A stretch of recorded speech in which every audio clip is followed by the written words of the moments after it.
তোমার ব্যবহার বারবার বুঝিয়ে দিচ্ছে তোমার কাছে আমার মূল্য নেই। আমি থেকেও যা, না থেকেও তা।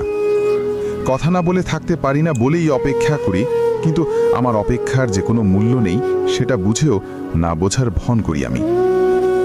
এতটা খারাপ হয়ে গেলাম যে আমার সাথে আর কথা বলতে ইচ্ছা করে না। চিন্তা করো না, কথা বলতে বলতে যেমন অভ্যেস হয়ে গেছে, ঠিক তেমনই কথা না বলতে বলতেও একদিন অভ্যেস হয়ে যাবে। আমায় ক্ষমা করে দিও। হয়তো আমার সাথে পরিচয় না হলে তোমার জীবনটা আরো সুন্দর হতো, তাই না? হারানোর আগে ভেবে দেখো, আবার যেন খুঁজতে না হয়। আমার সাথে কথা না বলে যদি কারো দিন ভালো যায়, তাহলে আমি কারো ভালো থাকাটাকে নষ্ট করতে চাই না। মুখের ভাষা যখন অসহায়, চোখের ভাষায় তখন পানি গড়ায়। নিজেও বুঝতে পারিনি নিজের জীবনে এমন অধ্যায় আসবে যার প্রতিটা লাইন আমাকে কাঁদিয়ে ছাড়বে।